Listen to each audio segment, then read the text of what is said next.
Grande et ma joie, mesdames et messieurs, de vous savoir si nombreux, branchés et scotchés sur notre chaîne télévision. Mesdames et messieurs, bonjour, bonsoir. Ça dépend de l'heure que vous nous suivez à la maison. Merci, je ne suis pas seule sur le plateau. Aujourd'hui, je suis avec Monsieur J.C. Mwamba et je m'aimerais mieux que... Avant de lui, on va commencer d'abord par saluer notre invité, puis il va se présenter afin de les découvrir ensemble avec vous durant cette émission. Monsieur JC, bonjour et surtout bienvenue sur notre plateau de Liberté Plus TV. Bonjour, bonjour Madame Stéphane Mwanza pour l'invitation qui m'a été accordée ce jour dans votre studio. Je reprends au nom de Jean-Claude Mwamba Didi Moukoulou. Je suis licencié en sciences politiques à l'université de Kinshasa. La promotion de 1993-2001, c'est-à-dire j'ai obtenu mon diplôme de licence en sciences politiques en 2001. Après mes études de sciences politiques à l'université de Kinshasa, j'étais directeur chargé de l'administration et recouvrement dans les groupes GAP, précisément chez Cobra Tailleur, la fabrication de pneus. Je suis assistant aux presses universitaires. Je suis en même temps, administrateur actuellement de l'ONATRA sur l'ordonnance présidentielle du 1er août 2023. En dehors de cela, j'ai suivi plusieurs formations, des formations en comptabilité avec le conseil de comptabilité nationale. J'ai des formations sur la passation de marché avec l'ARMP. Dernièrement, je viens de la France où j'ai la formation sur la bonne gouvernance, la gouvernance dans des entreprises avec Top Management. Ok, merci. En tout cas, en plus, pour ajouter, je suis au cadre de l'UDPS. J'ai adhéré à l'UDPS depuis 1992 à Lubumbashi. J'ai évolué dans l'UDPS comme jeune de la JDPS à l'époque, à Lubumbashi, sous la direction de la fédération à l'époque, conduite de maître par Kyungu. Et puis j'ai évolué comme jeune de la JDPS au niveau de l'université de Kinshasa, de 1993 jusqu'en 2001. Je suis parlementaire debout et au cadre de l'UDPS. Bien que vous êtes parmi de figures un peu rares au sein de l'UDPS apparemment. Je ne suis pas une figure rare, je suis une figure emblématique parce que je suis coordonnateur national honoraire de parlementaires debout de l'UDPS. Ok, merci beaucoup Monsieur Jussé, c'était là la présentation de mon invité pour aujourd'hui. Monsieur Jussé, comme vous êtes aussi au cadre à l'UDPS, on doit d'abord commencer par parler de l'UDPS parce que c'est un parti au pouvoir, parce que c'est vous qui gérez les pays actuellement. S'il faudra parler de l'UDPS, quelle est la gestion de l'UDPS depuis Pape Etienne jusqu'à ce jour, le président de la République, Félix Tshisekedi, et surtout celui que le secrétaire général, M. Augustin Kabouya. Merci beaucoup Madame Stéphane Mwanza pour la question. Je pense que la gestion de l'UDPS elle est bonne, surtout l'actuelle gestion conduite de maître par l'honorable Augustin Kabouya Chilumba, à qui je salue ce midi. La gestion de l'UDPS, c'est une gestion qui est normale. Je jette des fleurs au secrétaire général Augustin Kabouya. Il nous a menés aux élections. Il a conduit l'UDPS pendant la période de la campagne. Aujourd'hui, nous pouvons le féliciter parce que nous avons plus de 80 députés à cause de son leadership avéré à la tête de l'UDPS, l'Union pour la démocratie et le progrès social. Mention spéciale encore à celui qu'on appelle Mwana Bouté, l'honorable Augustin Kabouya, l'actuel formateur qui vient à peine de terminer la mission qui lui a été confiée par le président de la République, la deuxième mission en tant que formateur. Pendant le règne du secrétaire général, l'actuel honorable Augustin Kabouya, formateur, en dehors des députés nationaux, nous avons des députés provinciaux qui sont très nombreux, qui ont été élus. En dehors de cela, nous pouvons dire que la gestion de l'UDPS par l'honorable Augustin Kabouya Chilumba, pour les intimes on l'appelle Monabouté, sous son règne, il y a des combattants qui ont trouvé du travail.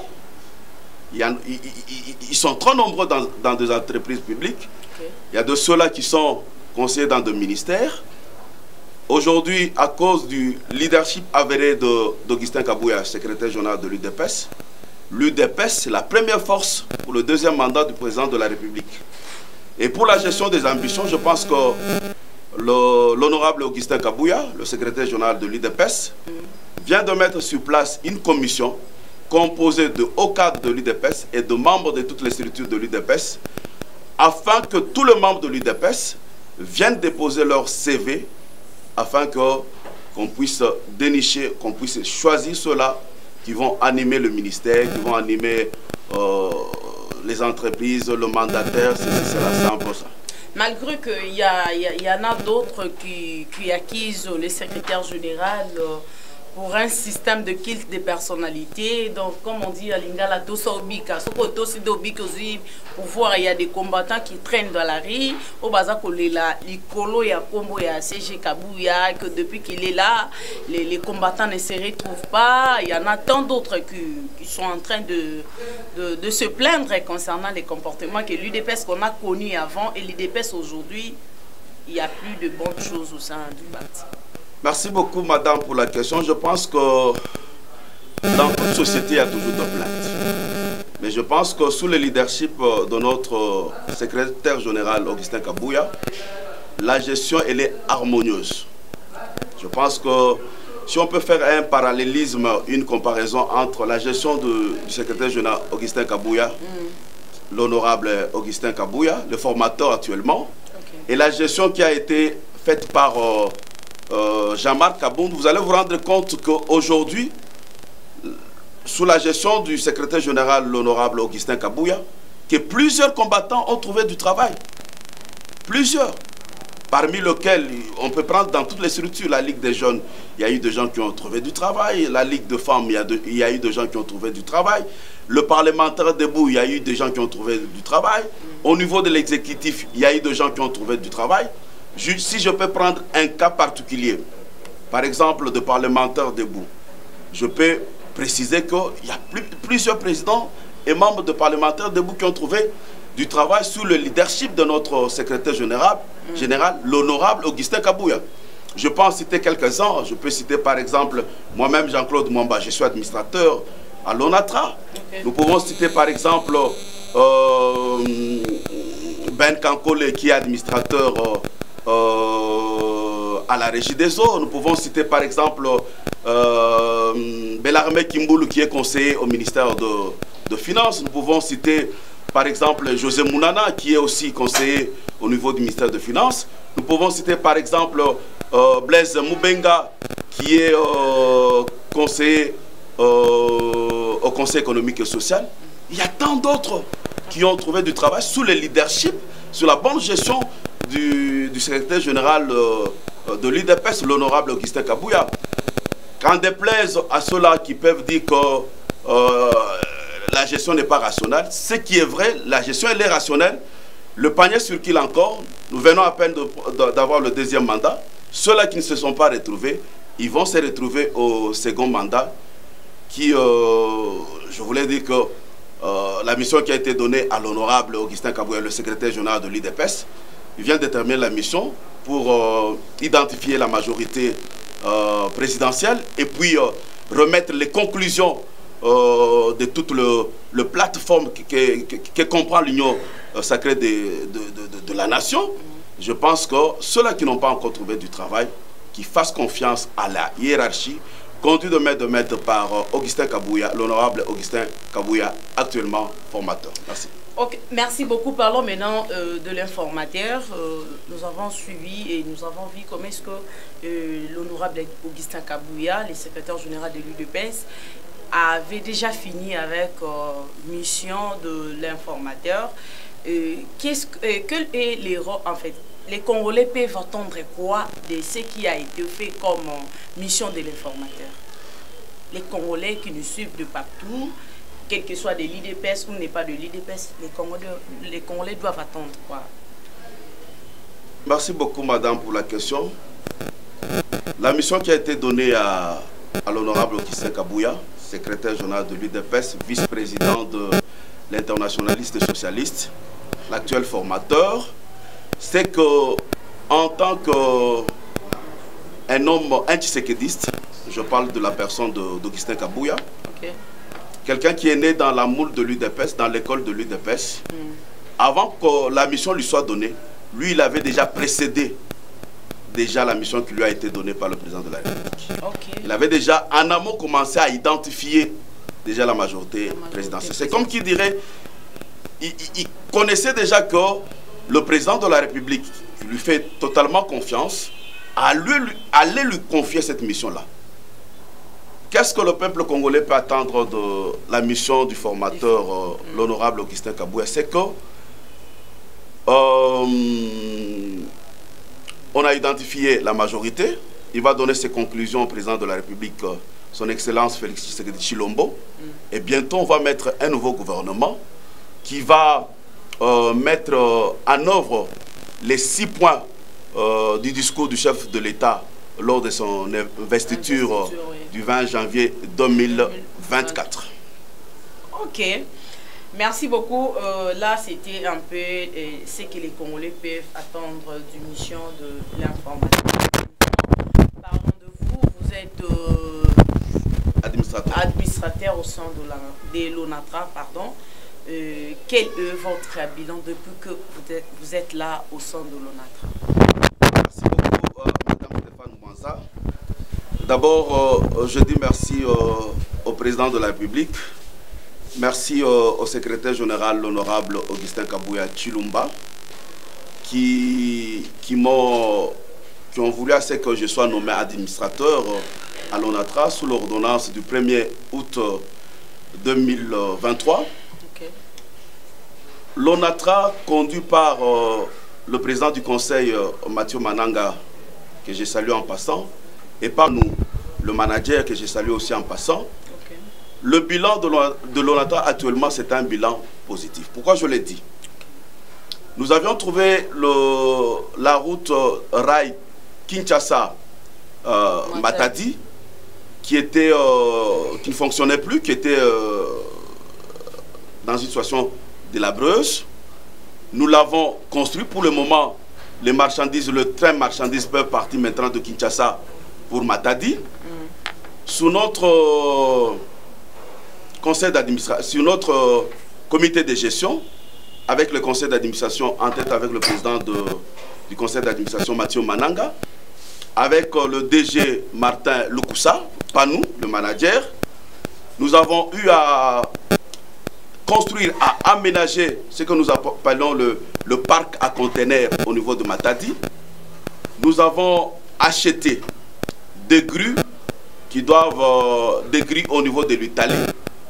Nous avons acheté des canaux rapides qui font aujourd'hui le transport entre Kinshasa et Brazzaville. Nous avons acheté plus de 3 canaux. L'autre canot va faire sur la voie fluviale jusqu'au niveau de Maluku, c'est-à-dire centre-ville Maluku. Et le 3e canot va faire aussi Kinshasa-Brazzaville. Nous en aurons 2. Nous allons encore en ajouter, au-delà de 3, nous allons encore en ajouter 3 ou 4. Sous le leadership du chef de l'État, en passant, j'aimerais vous dire que l'ONATRA est dans 17 provinces sur 26 provinces de la République. C'est-à-dire que... Déjà? Oui. C'est-à-dire que si vous êtes DG, directeur général à l'ONATRA, il faut avoir des nerfs solides. Parce que l'ONATRA, c'est un sous-ensemble de la RDC. C'est un sous-pays. Aujourd'hui, sous le leadership du président de la République et sous la conduite du président du conseil d'administration, Mathieu Mananga, du directeur général Martin Lukusa Panou. Malgré plusieurs aérés du Non. arriéré, mais maintenant vous allez vous rendre compte qu'il n'y a plus de grève comme à l'époque. Sous notre comité de gestion, on a eu à payer plus de 1350 retraités. Mais récemment, et le président, il y a eu des agents qui... Laisse-moi te parler, te dire la vérité. Sous le leadership du chef de l'État, avant que nous puissions partir aux élections, il y a eu la remise de ce que nous appelons on a payé le retraité, leur dû. Plus de 1350 retraités. Aujourd'hui, avec des ressources propres, sans crédit bancaire, nous sommes en train d'investir. Je vous ai parlé de canaux, plus de 4 canaux rapides.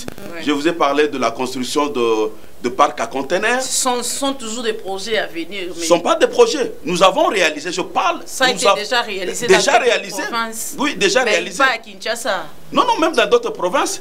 Et c'est pourquoi nous demandons pour ce deuxième mandat du président de la République, nous demandons à ce que le gouvernement qui sera installé, parce que l'État congolais doit à l'ONATRA plus de 207 millions de dollars, si on nous donnait une partie, on nous payait une partie de cette dette de l'ONATRA, nous allons encore faire mieux.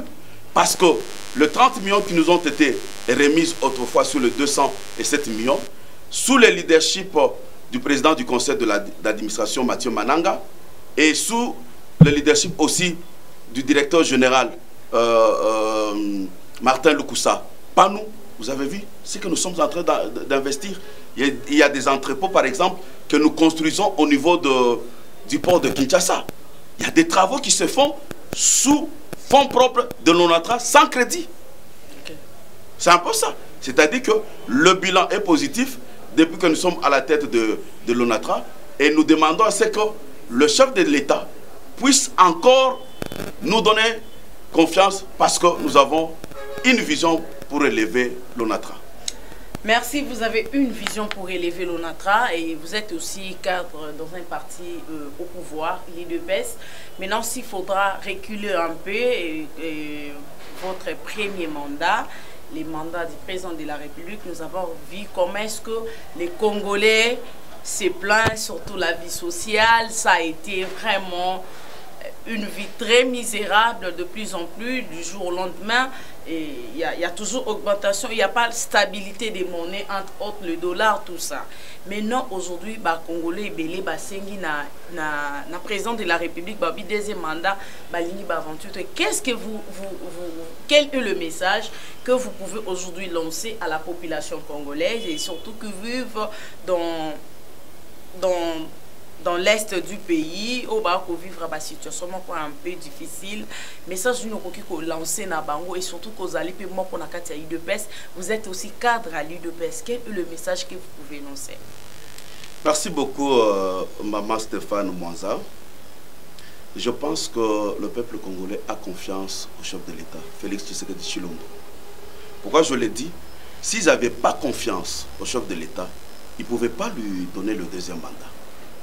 Le président de la République a pris le pouvoir dans des situations un peu compliquées. Nous avions d'abord Covid-19. Il y a eu aussi la guerre de l'Ukraine avec toutes ces répercussions économiques et financières sur le plan international. Mais quand même, malgré la situation internationale, économique internationale, le chef de l'État, Félix Tshisekedi Tshilombo, a maintenu le cap. Il a maintenu le cap. La difficulté dont vous êtes en train de parler, c'est une difficulté internationale. Je peux vous donner par exemple, prenons le cas par exemple du carburant. Nous achetons le carburant ici à 1 dollar, 1,2 $. En France, le carburant, 1 litre de carburant, c'est à 7 €. La situation que nous connaissons par exemple en RDC, c'est la même situation que connaît par exemple l'Angola, que connaît le Nigeria, que connaît par exemple l'Afrique du Sud. C'est une situation générale, c'est une situation internationale et n'est pas seulement une situation congolaise. Vous voyez un peu? Ce qui est vrai, c'est que le paramètre macroéconomique sur le plan international et interne sont en train de s'améliorer petit à petit. Et comme le président l'avait dit dans son discours pendant sa campagne et dans son discours lors de son investiture, ce qui est vrai, il y a déjà des mesures qui sont prises afin qu'on puisse remédier à la situation. Par exemple, le président de la République, il a dit qu'on allait investir, par exemple, dans l'agroalimentaire, que l'agriculture allait être priorité de priorité. Le président de la République a parlé aussi d'un des axes qu'il y aura création des emplois pour les jeunes. C'est-à-dire que le président de la République n'est pas indifférent. Alors que c'était déjà une promesse faite dès son premier mandat. Il avait quand même promis cela. Bien que les Congolais attendaient que ça s'accomplisse, mais ça ne s'est pas accompli jusque-là. Ils se disent qu'ils sont fatigués de promesses fallacieuses, je peux dire, en d'autres termes. Si vous dites que les Congolais sont fatigués de promesses du chef de l'État... Des fois, on fait des enquêtes, on fait aussi des sondages. Ok, je vous concède. C'est ce que les gens disent. Madame Stéphane Mwanza, je vous concède. Si les Congolais n'avaient pas confiance au chef de l'État, Félix Tshisekedi Tshilombo, ils ne pouvaient pas lui retirer le deuxième mandat. C'est-à-dire que quelque chose, les projets de développement de 145 territoires, la gratuité de l'enseignement, par exemple. Mais avec qualité d'enseignement. Avec quelle qualité d'enseignement? Le problème, c'est que si vous pouvez parler de... Nous parlons de la gratuité de l'enseignement et que vous parlez de la qualité de l'enseignement, le problème, c'est qu'il a osé. Parce que la gratuité de l'enseignement, elle est constitutionnelle. Voilà. Sous le régime du sénateur à vie Kabila, on n'a pas pu mettre en musique la gratuité de l'enseignement. Bien que l'enseignement de base est devenu trop faible par rapport à avant, vous voyez. L'enseignement n'est pas faible. Okay. Il a fallu commencer à appliquer la Constitution qui parle de la gratuité de l'enseignement. Okay. Et je pense qu'aujourd'hui, la gratuité de l'enseignement, elle est effective. Et la qualité va s'en suivre. Je pense, et nous sommes en train de nous atteler. Le président de la République, le gouvernement, est en train de s'en atteler. Voyez un peu. Voilà. En dehors de la gratuité de l'enseignement, le premier mandat, le président de la République, il y a eu la gratuité de la maternité. Okay. Vous voyez un peu? C'est que nous appelons la couverture santé pour tous. Voilà. Que nous allons encore continuer pendant le deuxième mandat qui va se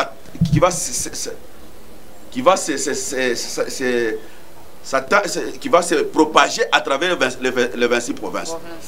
Bref, pas seulement cela, nous pouvons dire aussi il y a eu un peu d'ajout d'argent concernant les fonctionnaires de l'État.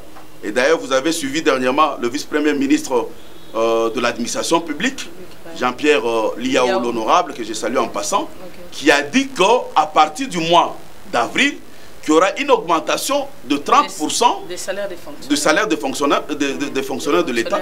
Et qu'au mois de juillet, il y en aura encore 45. C'est-à-dire que le président de la République, son Excellence Félix Tshisekedi Tshilombo, malgré les contextes internationaux moroses, le président de la République est en train de fournir beaucoup d'efforts pour améliorer la vie sociale du peuple congolais. Le bilan de l'IGF, les Congolais acquisent trop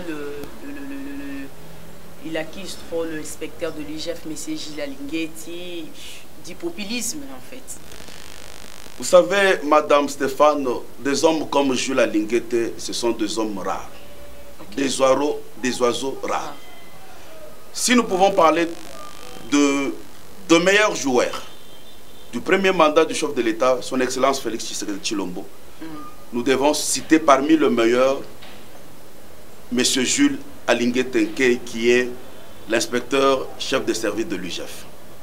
Madame, nous étions avec vous dans ce pays. Vous aviez connu les cartes Visa? Vous ne l'avez jamais connu. Vous aviez connu les contenus du contrat chinois? Vous n'avez jamais connu. Il a fallu qu'un jour, sous l'ordonnance du président de la République, Félix Tshisekedi Tshilombo, un certain 20 juin 2021-22, que M. Jules Alinguetti, l'inspecteur chef de service de l'IGF, soit nommé, qu'aujourd'hui qu'on parle de ce qu'on appelle la patrouille financière. La patrouille financière qui signifie les contrôles concomitants, les contrôles a priori. Auparavant, nous avions ce qu'on appelait l'audit, qui n'était pas un audit permanent. À cause du leadership de M. Jules Alinguetti, qui est ce qu'on a appelé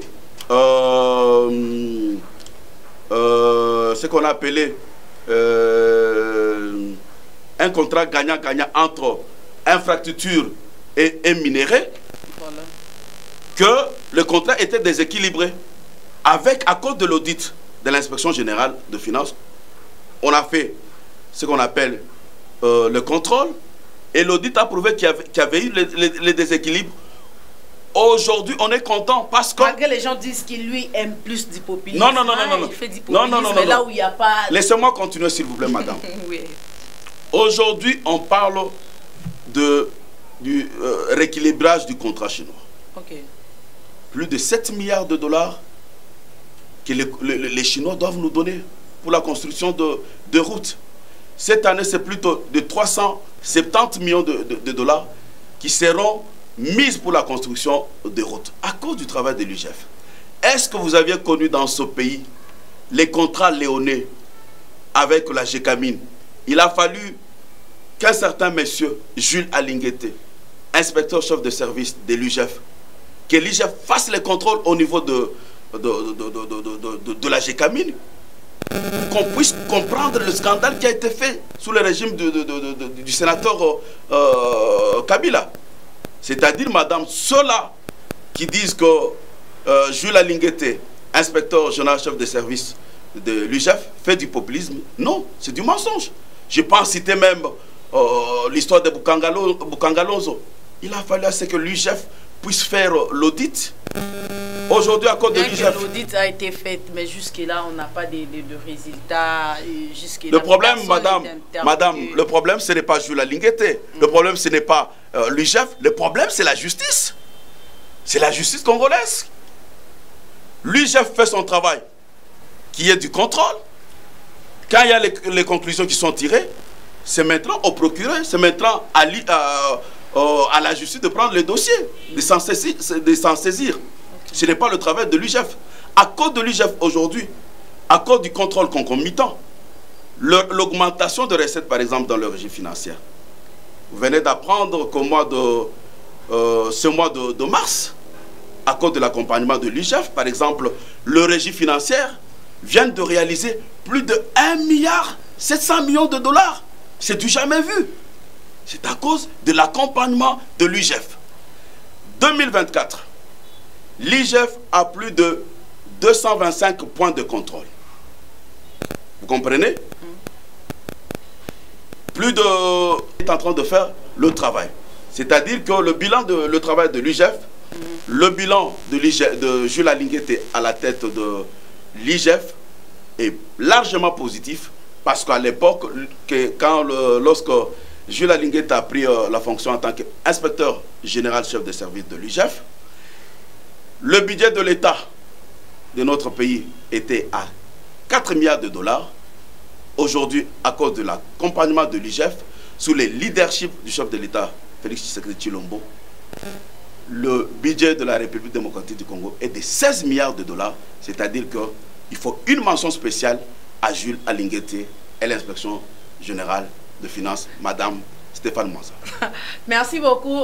Je ne sais pas si la réalisation peut nous accorder 22 minutes pour finir avec nos deux dernières questions. Monsieur Jussé Mwamba, parlons maintenant de l'Est de la République démocratique du Congo. Jusque-là, il y a toujours de plaire, il y a toujours de l'insécurité, malgré les Ouazalendo et tout. Quel est le message que vous pouvez aujourd'hui, les messages de réconfort que vous pouvez aujourd'hui lancer à la population de l'Est qui vit dans des situations misérables? Merci beaucoup, maman.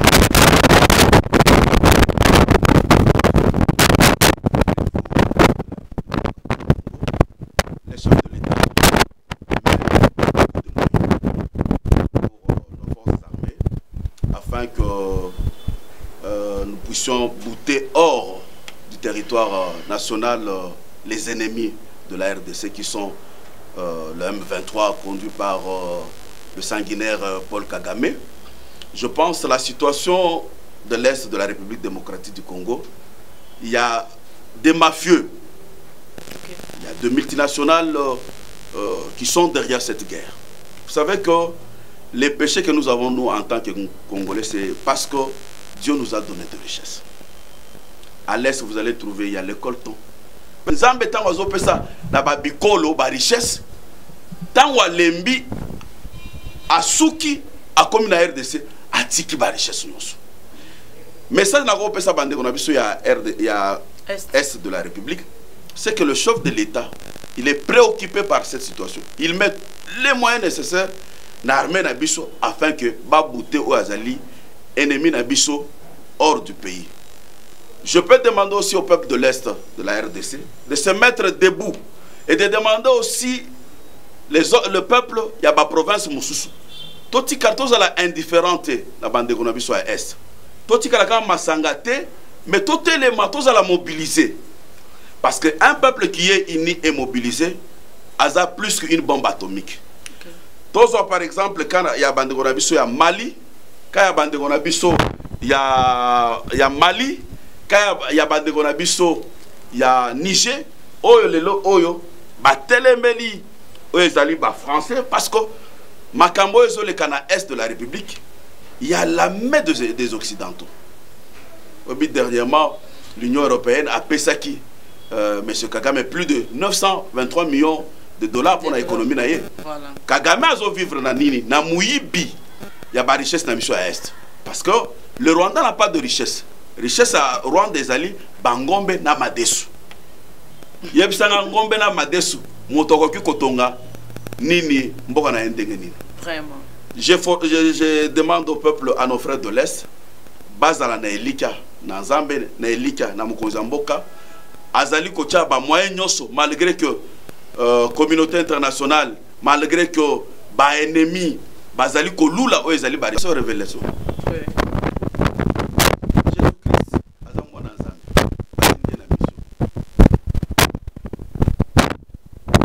À l'époque, le roi qui était à l'époque où Jésus est venu, à ses pélités, n'a pas eu un message à Jésus.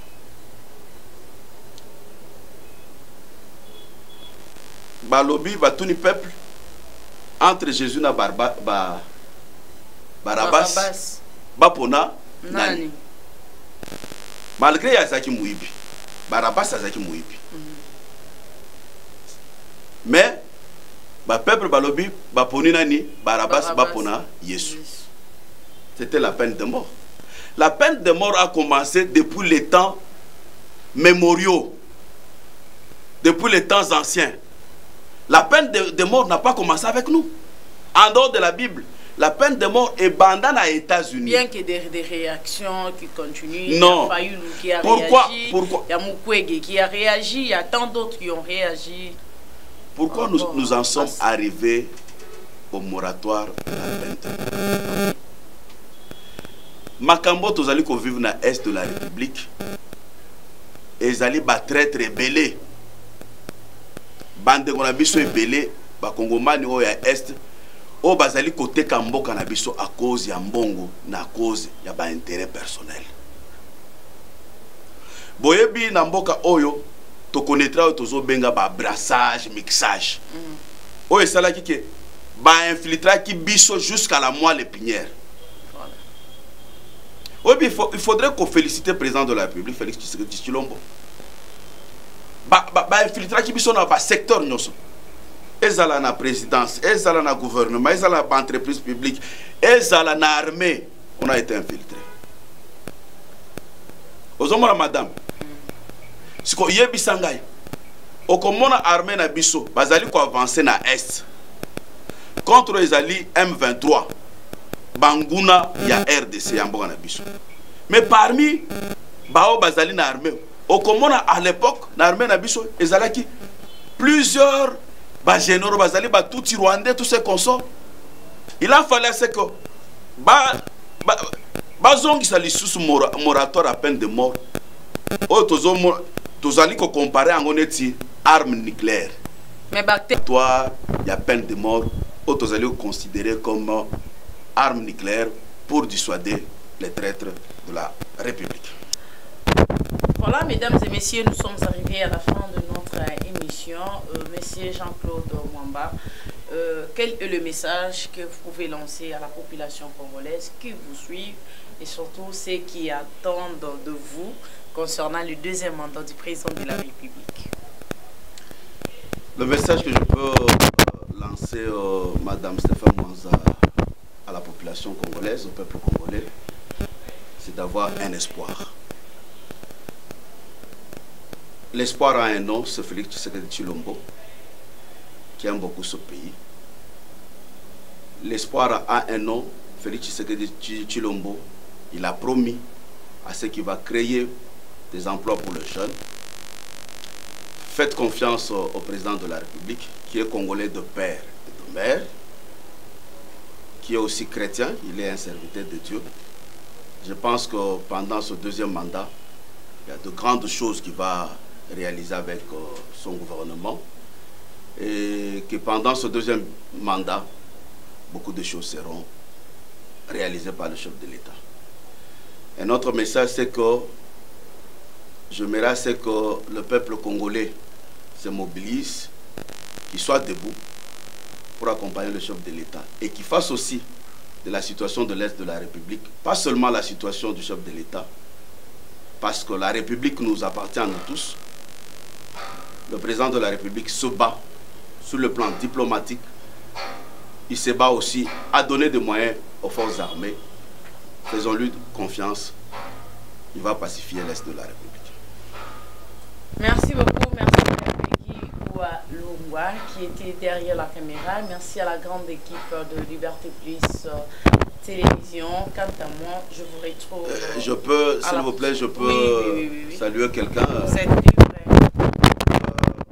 Je veux saluer à cette fin de cette émission quelques amis. Je salue Maître Neville Ilunga. Je salue Eric Ntumba. Je salue le président du conseil d'administration de l'ONATRA, Papa Mathieu Mananga. Je salue le DG Martin Lukusa. Je salue le DG de l'APLC, le pasteur Shembo, Yodi Shembo. Et je salue aussi le coordonnateur de l'APLC, le DG et puis son adjoint, le DG Eli, et puis le coordonnateur Josuel Boisfoy. Merci beaucoup. Merci beaucoup. À nous revoir à la prochaine avec plaisir. Bye.